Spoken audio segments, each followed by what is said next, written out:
On April 18th, 2024, the NHL Board of Governors approved and announced the moving of the Arizona Coyotes franchise to Salt Lake City, Utah. This is our 2024 in review series, and today's episode is The Move.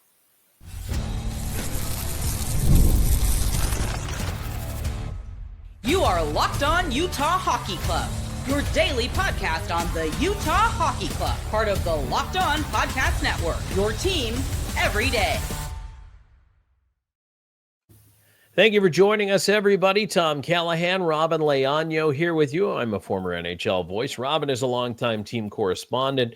We've been covering this team, really, Robyn, since the move. I don't know if there's a bigger episode. This is a fun series to do, 2024 in review, but there's no bigger episode than this, is there? I really don't think so, because I think the whole timeline of how everything went down from here, from when the rumors first came out to where we are at today, really shaped for the future, not just a lot of these players, but a lot of fans and a lot of other things. And I think a lot of hockey has certainly changed, and certainly we have changed ourselves as well. I know that when we look at the timeline of how this happened, number one, look, this kind of came down really fast, extremely fast in a way, because I remember, you listen back to some of the interviews as we have, probably endless amounts of times, but I remember Ryan Smith saying that they didn't know that when they got on a plane, or when they had a conversation on a Friday, that on a Saturday they'd be on a plane flying down to talk to Gary Bettman to figure out if this was going to work out or not. It happened so fast. It just a whirlwind. I mean, what's interesting, and I think a good way to kind of start off with, I guess, what things were feeling during when that first was happening, right? I feel like no one, by the way, making sure everyone still is aware, I still live in Arizona. No one here in Arizona, all the reporters here in Arizona, including, a well-known reporter like Craig Morgan, was dissing a lot of these rumors that were coming out that the Arizona Coyotes were quote at the time rumored to be for sale and potentially moving to Salt Lake City. And Craig Morgan, as I mentioned his name, he was like, yeah, there's as to my knowledge, there is no truth to this. They are the league is, as well as the ownership, is committed to keeping the team in Arizona, and that is what we'll stand on for a while. And then I think after that, I think things just evolved into, well, maybe not. And then all of a sudden emotions kind of went sideways.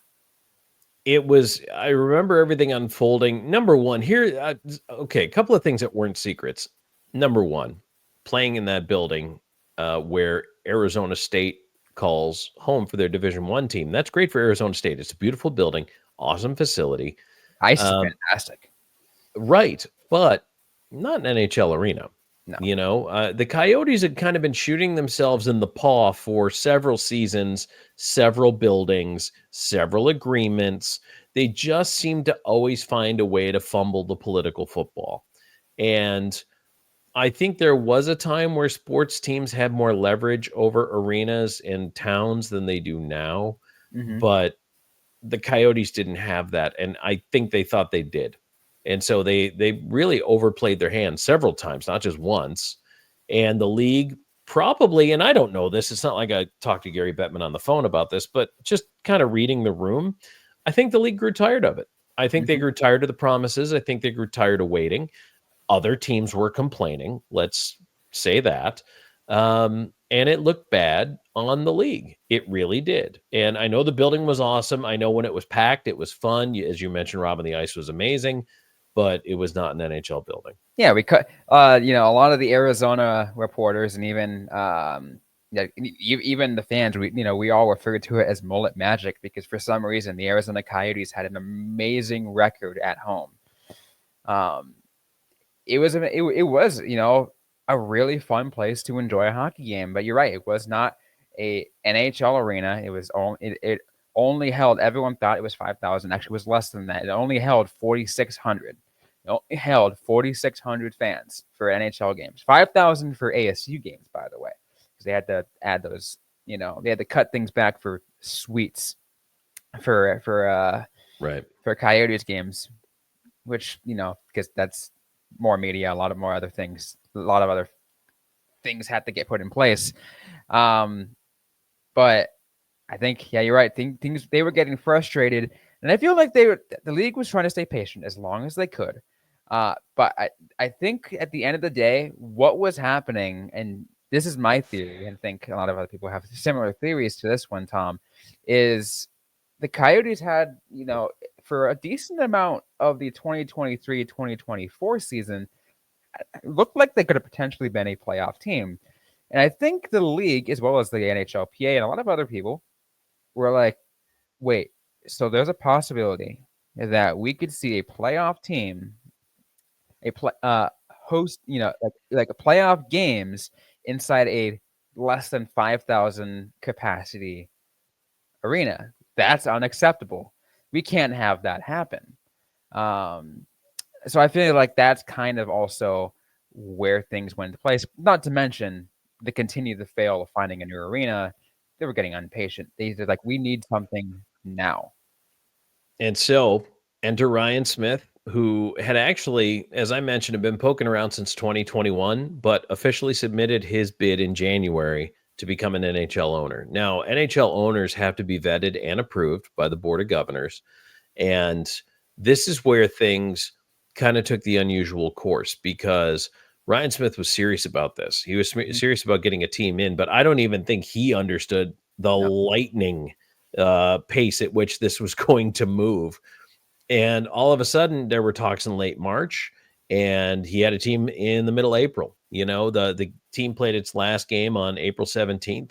When they beat the Edmonton Oilers 5-2. I remember watching that broadcast, and it was very emotional, especially for me, having been a former Coyotes employee, and just watching that was something. The everydayers know, like those that have been around since the Locked On Coyotes era, know that final game when I did a live post-game show with a couple other Locked On hosts, who were kind of also in the area, or they were just wanted to tip their hat and pay their respects to the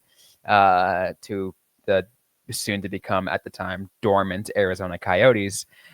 I got choked up because, again, Tom, that was the team that got me my start, so I felt that.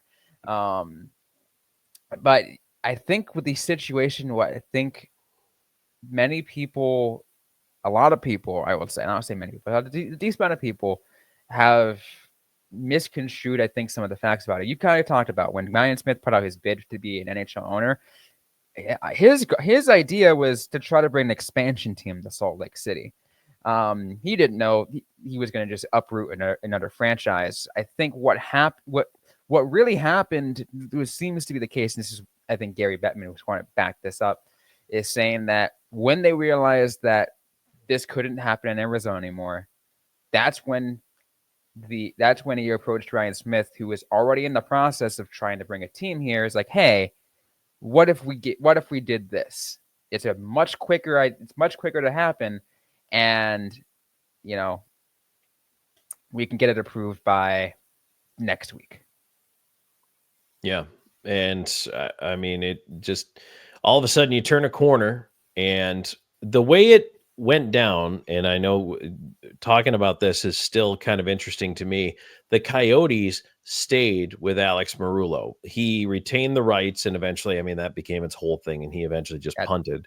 Yeah. But what happened was, and this is the exact wording of it, and this is the important part of this transfer agreement, the Coyotes franchise transferred its hockey assets, which was the full reserve list, the roster of players, the draft picks, and the hockey operations department, to Utah.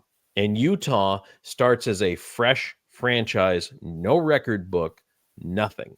So they are starting from zeros, and they got the hockey ops department. Now, the Jazz organization, as they folded Utah Hockey Club into it, would hire some familiar faces back from the Arizona Coyotes days. Mm-hmm. But it's really interesting to know that that Coyotes franchise is now technically dormant or defunct, and could be revived if Arizona decided to get hockey back and call it the Coyotes. They could, if they decided to name it something else, and it picked up that dormant franchise, they could relaunch into that. And I certainly see that as a possibility. I mean, that's a whole topic for another conversation. But I will say this. It does seem like a lot of NHL players do want to see hockey return to Arizona. NHL level hockey return to Arizona, at some point. It just needs to be done under the right ownership. Which, Yes. Of course, we are like, everyone already knows what could happen under a failed ownership. And that's why we're here, right? That's why we're here as hosts of Locked On Utah Hockey Club. Phoenix is a top 10 media market. That's why Gary Bettman was so stubborn about it, because there's huge hockey presence in the Valley. Huge. And there's a ton of rinks. There's a ton of kids playing. There's a lot of families involved in it. There's travel teams. There's junior teams. And it's a major metropolitan hub with a giant airport and accessibility and connectivity. And it is a big, big television market. The same reason Houston keeps coming up, because Houston's a big media market. Of course you want to be in Houston. Of course you want to be in Phoenix. So, Robyn, is there a chance to go back? Yes, but I think they require a building first this time. And as you say, the stable ownership. That is the key. And I have one more thought I want to bring to you. I know we're going to come up on a break in a little bit before we kind of move on. But there's one other aspect of why I think, specifically, Phoenix, Scottsdale, that area is known to be, is a desirable hockey market. People don't realize this, or maybe they do, depending on who you are. I like to make this joke, and it's a joke, but also at the same time, it feels really real, Tom, as someone that lives here in the Valley. It feels like half of Canada, or I'd say at the very least, half of Alberta is living in Arizona during the winter months. Yes. Yep. The snowbirds are real. Absolutely, they are. The amount of times when I am working at my day job, have I greeted a guest coming in, and I talk with them, asking them what brings them in. It's like, oh yeah, we're just coming in from Canada, and I'm like, oh, there goes another one. I have check if I had a nickel for every time someone said they're from Canada, I would actually feel like I'd be like a millionaire. That's how many people have told me they're from Canada. Like, no, you're not lying. There's a lot. And I mean, it's the same thing when I was living in Tucson, obviously. I mean, there's plenty of snowbirds, but I mean, that's fine. Come on down. Yeah. And I think that's why people don't realize that. People just assume that it's, just all the people who, it's just all these crazy people who just like to live in Arizona during the, to live in the hottest city in America. It's more than that. It certainly is more than that. Yes, I agree. But what we're going to do is we're going to keep talking. We're going to get more through the timeline, kind of, go a little bit further up, kind of figure out, and not really figure out. We're going to talk about what happened as we continue this year in review series, this episode on The Move. We'll get to all that right after this. And today's episode is brought to you by Prize Picks. If you love sports, you're going to love Prize Picks, the best place to turn your sports knowledge into real money. Whether it's hockey, football, or any of your favorite sports, Prize Picks makes it easy to get in on the action. Right now, you can win up to 1,000 times your money on Prize Picks. Plus, this holiday season, they're giving away $30 million in rewards during Picksmas, and offering 2 free picks in December. And when your picks hit, Prize Picks makes it easy to cash out, and you can get your money in as fast as 15 minutes. This week on Prize Picks, I'm taking a look at all over on the board, whether I'm just going to take a look at how many shots on goal that Clayton Keller is going to get, or how many saves Karel Vejmelka will have in a game. So you can really go through all of that and take a look at what kind of offers are out there for you. Download the app today and use the code LOCKEDONNHL and get $50 instantly after you play your first $5 lineup. That's right, $50 instantly Prize Picks, run your game.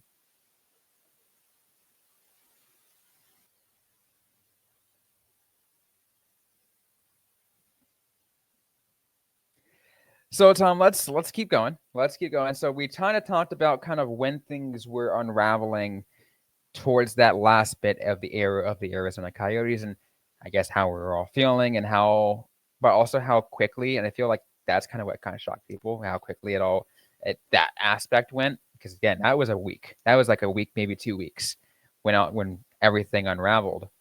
But then, I feel like what also felt quick, even though it was over a span of a couple months, is what this team did to build once everything became finalized. Once the sale was finalized, I felt like it doesn't get appreciated enough. I think unless you're someone probably in Utah, I think outside of here, I guess living in Arizona, I don't hear it as much. But how quickly this team went from 0 to 100. And you know what? I was just about to basically say it was a full dead-on sprint, Robyn, because from the moment you knew what was happening on the 18th of April, you had 2.5 months to the draft and free agency. So, and it's not that there wasn't plans in the hockey ops already for that, but now you have a different ownership with a different pocketbook and different goals. You have to have a lot of meetings. You have to see how your visions align, don't align, come to an understanding. And then guess what, Robyn? That reshapes your entire plan that you've had this entire year about who you're going to trade, who you're going to keep, who you're going to re-sign long-term, who might just be a short-term. Everything changes. A snap of a finger, everything's different for you. And now you've got to figure all that out. And now you're heading into the draft. Unfortunately for the Utah Hockey Club, they were well positioned with draft capital. But wow, I mean, everything you had, that binder that was your playbook, toss it. We got a new one. Yep, completely different one. And I want to get to more of that specifics in just a quick second, but I also want to address this one more aspect once the sale was finalized. And this happened in the span of days. The amazing turnaround it took for this team to get flown up, the entire team to get flown up to Salt Lake City and enter a big, huge welcome party of a sold-out Delta Center in a matter of 48 hours after it was finalized or whatever it felt like. Honestly, Tom, I think that doesn't get appreciated enough. That was absolutely amazing how quickly they were able to get people to get to notified about that. It's like, hey, welcome to the new team. Come to the Delta Center. I think it's pretty obvious one of the reasons why the NHL felt comfortable with Ryan Smith is because of how he treats the idea of owning a team. And he doesn't appear to me to be someone who just wants it for a toy, wants it for a pride item. He does it because he loves the city and the state. He has pride in being a member of that community and calling it his home and wants the best for that community. And so that means being able to, now it was a dream for him to own the Jazz at one he never thought he would accomplish, but all of a sudden, boom, he had a chance and had to jump and take it. And he did.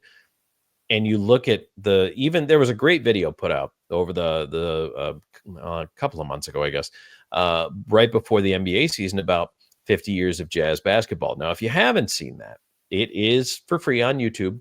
Go watch it. It's an awesome look inside what that program is all about. And I feel like a lot of those values will naturally extend because they're all under the same umbrella to Utah Hockey Club. And I think they have. And as they build their practice rink, this is part of the move. We're going to talk about that, the Sandy facility, as they really acclimate to the area. But Robyn, those class moves you talk about, like getting the whole team up there to make them feel like they are still a team and now they are welcome in a brand new home.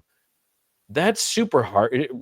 You talk about it all the time. People hate change. Yeah. I mean, people like the bed that they're used to and they want to live where they live and do what they do and be not bothered. But here, we're going to uproot all of you to a different state. And you're going to play hockey here. So that's a tough transition. We're all humans, and we love it when we get a routine because it just, we stick to it. right? So when that changes, like for one person, it's a lot, but for an entire team, it like specifically that quickly, many times, like, and I think that's kind of what one of the things I want to mention. Many times when a team is relocating, like you'll know about it maybe a season in advance. It's like, hey, this is going to be the farewell season. They're going to, after this season, they're moving down to whatever city or going, going wherever. So let's give a farewell, make sure we can get, get all that, get all the fan appreciation, have a grand season as they're planning the new identity of what they're going to look like in their team. Maybe those players spend during their off days. Maybe they'll head over there, figure things out, find their new home already, take all care of that. But how quickly it goes down, like that, that's a pretty drastic change. What amazes me is how quickly they were, a lot of these players were able to buy in. I mean, take a look at how excited Spicy Tuna was on that during that inaugural, inaugural welcome party. Instant fan favorite. And you know what? Talking about some of these, and look, to players who play junior here, they might be traded there. They play college here, but generally you stay at your college, but then you switch when you go to pro or on your way up the ladder. You're going to play in a minor league in one town. You might go to a minor league in another town. Then you're going to end up in the NHL in another town. You do have a suitcase. You know how to move, but it's jarring when you're at the NHL level and you figured you're going to be there for a while. These guys now own homes. Mm-hmm. They have families. They have kids in school. It becomes an entirely different prospect. So to be able to uproot your family, your life, and take it to another place and jump in. So it's first of all, great job by the Utah Hockey Club. And I really think that event kind of helped kickstart the excitement, which was also important in moving the team up there. It really did. And I think that's kind of what was needed, right? You needed to kick off the excitement because let's be real, and I'll be honest, as much as I loved covering the Arizona Coyotes, towards the end there was a lot of apathy, right? People were kind of just done with it. They just tired of of loss after loss, hearing Tempe Arena didn't go through, Mesa Arena didn't go through, Phoenix Arena didn't go through. And it's been like, oh my God, when is this going to end? Well, and it became very clear that there was really nowhere to go, especially when the land auction got pulled and then it didn't work. And it was very clear that just the forces were conspiring against that ownership group and actually previous ownership groups. But again, they just kept shooting themselves in the paw the whole time. What are you going to do? Exactly. And I feel like that's kind of what made it easier for this team to adjust because they looked and see immediately how quickly the fans bought in and said, and, people said, hey, once jerseys are going to be available, I'm going to go get a Clayton Keller jersey. I'm going to get a Spicy Tuna jersey. I am going to buy in from day one and be a lifelong fan. And to be honest, as Tom, I'll also add this as we're, getting ready. We'll be getting ready soon for a little close, but I will say this. We, as hosts of the Locked On Utah Hockey Club podcast, has certainly felt that instant growth. Yes. Oh, absolutely. We have here. And I'm thankful for that very much. I mean, it's been tremendous to help ride this roller coaster with you. So, Robyn, if you want, we can grab that final break. I've got some thoughts on the other side here about the second part of this move into what it means to be in Utah, to be in Salt Lake, and kind of where this team's going maybe into 2025.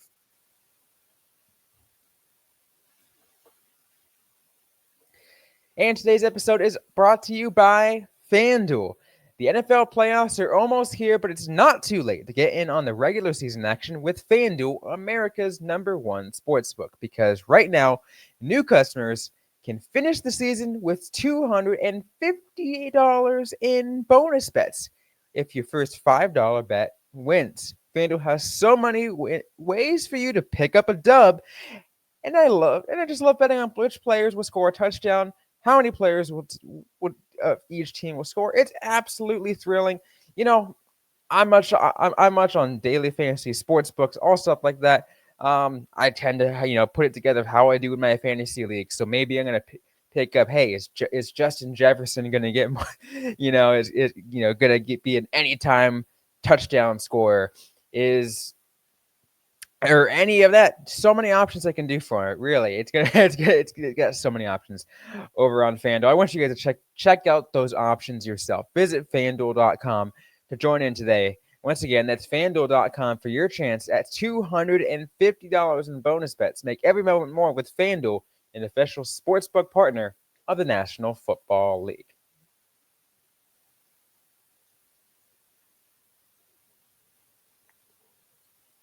So, talking about where they came from, that's all part of the move.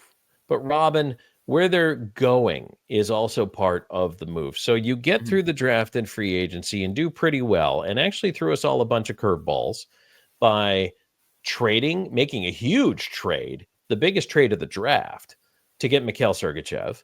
Yep. And then you also acquire, unfortunately, a guy we haven't gotten to see yet in John Marino, but really make a splash defensively, which took this team from, we thought, drafting defense and kind of still building to potential playoffs. And that was something that, let me give you another example of this. And this is for old school hockey fans. So that doesn't happen with the Coyotes in Arizona. It just doesn't. But it does happen with the hockey club in Utah. And the difference is, Tom, what do you mean? So when the Quebec Nordiques relocated to Denver to become the Colorado Avalanche, a couple of years later, a massive trade happened. And Patrick Waugh went to the Colorado Avalanche.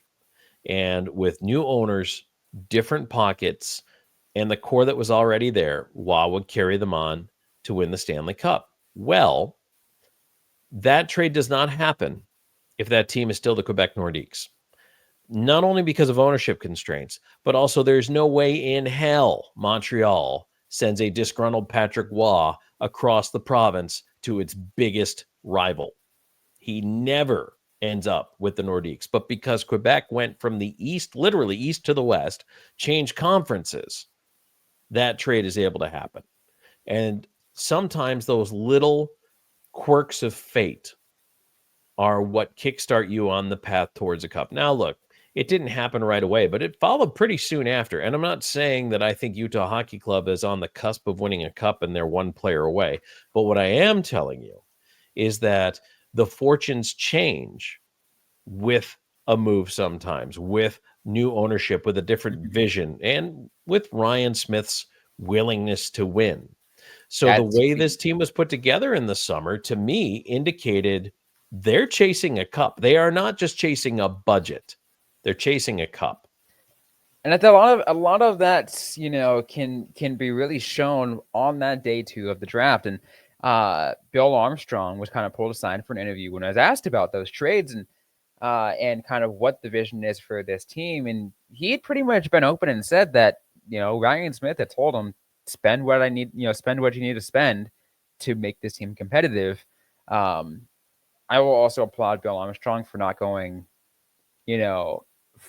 like he went full send, but not like over send. He didn't try to go like let's win now mode. He didn't want to have to do that because he knew this team was still building, and that's what I appreciated. That he knew he saw that he got the freedom from Ryan Smith, but still was keeping in mind the future of this franchise. Right. What's the most important thing for the team right now and in the future? And still having the flexibility of cap space. They entered the year with around roughly $9 million in cap space. They could have thrown all that at a certain Stanley Cup winning defenseman, but they did not. He went to Seattle. And what do you end up with? You get Kevin Stenlund, who has turned out to be an incredible acquisition. But I've seen teams be given the blank checkbook and just spend it horribly. And what happens is you're handcuffed to a bunch of bad contracts and other general managers are laughing at you and none of them want to help you out. Nobody is going to be eager to take that bad contract off your hands. So the fact that you show some restraint there, I think is good. And I think building towards the future, Robyn, there's a new practice facility coming in 2025. It's going to be beautiful. Just looking at what they're going to do and how they're going to do it. They're already investing in the Learn to Play programs, which are starting in January. They're going to build more rinks. They're going to get more kids playing the game. The Winter Olympics are coming back in 2034. this move to Salt Lake City, I think, was done, even though it was done fast, is the right move at the right time for the NHL. It was, and not only was it the right move at the right time, but also, as we talked about, with that fast, like, it was amazing, from the speed, how well it was done. Yeah, it really was, and it helped that they kept the hockey ops and everything together. They pretty much had to at that point, because you knew the Coyotes weren't coming back anytime soon. Yeah, and I feel like, too, just kind of it made it easier. It definitely sped things up. Although what we are seeing, though, Tom, is, and the amount of times I've seen jokes about it, or I've seen people talk, try to trash talk it, is that the Utah Hockey Club does not have a permanent name yet, or that's what they landed on, Utah Hockey Club. They're making fun of that. A reminder, everyone, it's a temporary name. Also, if that's the worst thing you got, get out of my face. Yeah. And let's be real. They're also getting a new. We're still hearing about it soon. I think we should probably hear about it in the next few weeks, probably, maybe even, because that's when it should be finalized on the plan to renovate the Delta Center. Yes, because they're going to have to get that in order, and they're going to have to announce the new team name, because, well, they don't have to announce it, but I can tell you they're going to have their jersey orders for next season in the early spring, late winter, early spring, so they can get everything revved up and ready to go and have all the merch ready to roll when the fall hits. So you're saying even at the draft, I bet you they'll have the name by the draft. So are we saying that maybe there's a possibility that they'll have, even if it's not public, they'll potentially could have the name finalized come Pisces season, aka my birthday, late February, early March? I feel like they probably already have it finalized. Oh, yeah. Unless they're still chasing Yeti and hoping to come to an agreement with the Yeti Corporation, which they didn't. So that, to me, kind of just killed the possibility of the name Yeti. So I think they have plan B, and they're probably working on it right now. Mammoth or Outlaws? Yes, the Mammoth Outlaws. Mammoth, Outlaw Mammoths. Oh my god! Could you see a giant elephant with a cowboy hat? And that'd be amazing. I would love that jersey. The Outlaw Mammoths. You could create a whole story based around Willie the Woolly, who's an outlaw who hides out in the mountains around Salt Lake City. I got ideas. I'm an idea guy. Hire me. I'm an idea guy. I will help you out. But no, I'm excited to hear what it's going to be. Yes. But if Willie the Woolly does become a thing, you heard it here first. Yeah. Plus, I will also say, I guess, one more thing when it comes to the, I guess it kind of pertains to the move. Plus, planning opening night and, getting a great inaugural night. Heck, in that short amount of time span, you're able to book, book a little mini concert of Shabuzi and get that taken care of, get all the fans have pumped up. I mean, again, I think that the fact that they were able to get all that and get game ups and like a lot of game day event stuff already like that, just in that short amount of time span was amazing, Tom. Which, by the way, when it kind of going back to the whole Shabuzi thing, I don't think I ever mentioned this. I'm not sure if we ever did, but I found out what was like towards the end of October that the a bar song / tipsy song from Shabuzi is the win song in the locker room for the UHC. Oh, nice. There you go. I can dig that. It's always fun to get a good win song for your team that everybody feels good about. So if you want to feel like you're a part of the team, Utah Hockey Club fans, after a win, just pump up some tipsy from Shabuzi and you'll have some fun, have a fun time. There you go. You'd be just like you're in the room having a good time. I love it.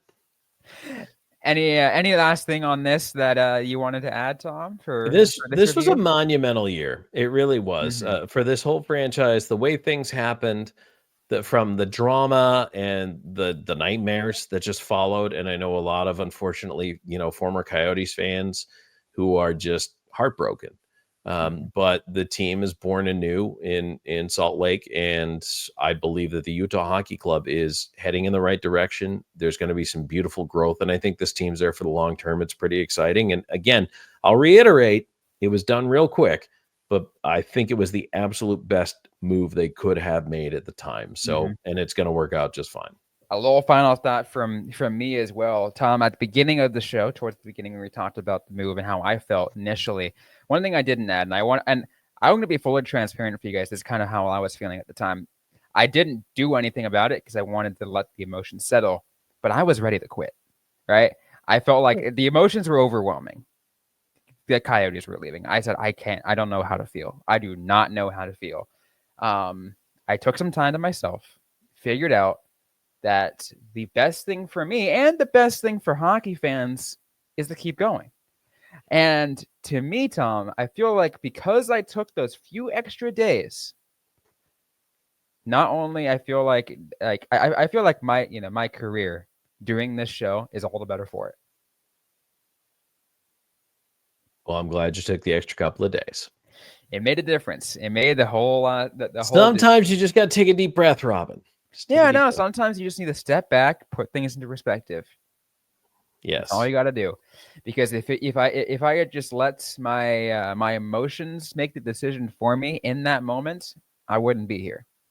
Right. Absolutely. But the way it is, Utah Hockey Club fans, you're stuck with both of us. Gotta love it. Anyways, that's going to be it for this episode of the Locked On Utah Hockey Club podcast. If you like what you heard, don't forget to leave a review, like, comment, subscribe if you have yet to already. We're available everywhere you get your shows, including on YouTube. Don't forget, we're going to have more of these year in review episodes coming up as we round out 2024. So if you want to hear anything else coming up, any of the other reviews that we have for 2024, feel free to hit the notification bell so you get notified every single time a new episode gets dropped, and maybe you'll hear some new stuff as we head into the year 2025. Once again, don't forget to interact with us on social media. We are on Twitter at @LO_NHL Utah, also on Blue Sky at Locked On Utah Hockey. I am personally at Robyn_Leonu on Twitter and at Robyn Icetime on Blue Sky. Tom, where can they find you? You can find me on Twitter at Callahan on air, and you can find me on Blue Sky on the main server. I am at Tom Talks. You can interact with us, ask us a question, and we can answer right back or on a future episode of the Locked On Utah Hockey Club podcast. Thanks again, everyone, for listening to this episode, and we'll see you guys next time.